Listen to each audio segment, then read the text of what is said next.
The Fraud Prevention Working Group co-chair, Senator Vicky Jensen, joins me right now to talk a little bit about what this working group intends to accomplish. Thank you for joining us, Senator. We appreciate it. Absolutely. I'd love to be here. Let's begin with the working group. There have been 4 meetings thus far. What have members discovered? Well, we started meeting in May, and we asked people that have been involved in these issues in the past, because it's not a new issue, it's just growing. And we know that statistically, that there are things that are coming into the state that have not been there before. So we need to take a look at our legislation to determine if there are things that we can do to prevent or at least curb some of that a little bit. Senator James Metzen actually, he asked for this committee to be formed. What was the original intent? Well, we held several hearings on fraud during the Senate Commerce Committee, and he was very intent on that we have to do something about this because it is growing.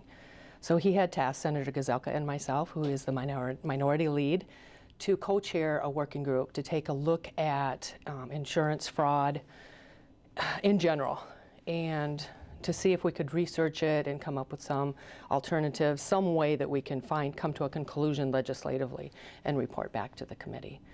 And it's our intent that we would be able to formulate some legislation that will be able to get passed. I think what's happened in the past is they've tried to pass real large bills when it comes to things like no-fault insurance. In particular, there was a bill in the House last year that we didn't hear in the Senate. But our approach has been, let's look at this incrementally and take it maybe apart into pieces and see if we can look at it that way and at least get some of these things that we find common ground on passed. And you were talking a little bit about auto insurance, but this thing seems to have morphed. In the latest meeting, there was a lot of focus on health care billing. There was some licensure and fraud issues with that. I personally was intrigued by the idea of massage therapists being licensed, which doesn't seem to fall under the original purview. How did it morph into this? Well, it actually does it falls under no fault because it has to deal with the claims and the cost of claims when it comes to how we pay for those claims when you are injured in an accident. The original intent of no fault insurance was to try to curb the cost of claims and litigation. So we're looking at it to see, is it really doing that, and where isn't it doing that? Can we fix it? Can we try to get that outcome that we're original intent? It was in the 1970s when a lot of states passed this legislation, and it really hasn't been reformed since then.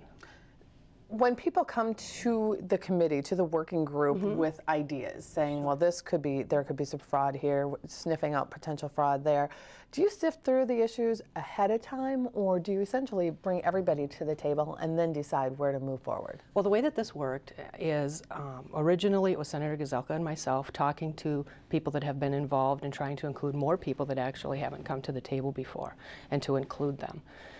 They made suggestions. We tasked them with give us 3 top fraud issues. And we didn't say insurance fraud issues, we said 3 fraud issues that you see and some solutions to that. So that's where this list has been generated from, is from them, and they've brought those issues forward. So, Senator, some of the alleged fraud or loopholes, they fall under federal jurisdiction. Where do you see the state's role in trying to tighten these loopholes? Well, I think it's the state's role to always take a look at and review our legislation to make sure that those outcomes, like I talked about, are what we want. And right now, what it appears to be happening is other states are tightening some of these fraud legislation, and some of the groups are then moving into Minnesota. 2014 is dubbed the unsession, and the intent is to undo laws that are obsolete or just not good for Minnesotans. So do you think that your working group is going to put forth some of the most watched legislation, given this is an unsession and you're going to be undoing or passing things that undo bad policy? Sure.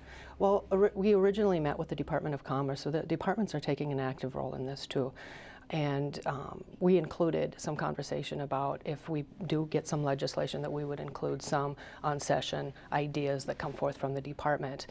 The group now includes legislators, Republican, Democrat. It's a bipartisan issue.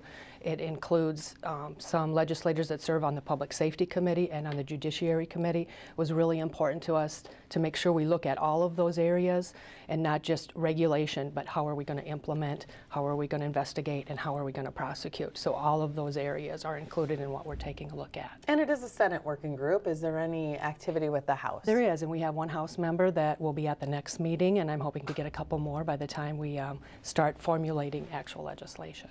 Senator Vicky Jensen, thank you so much for coming on your first time here on the Capitol Report Set. We really appreciate your time. Thank you.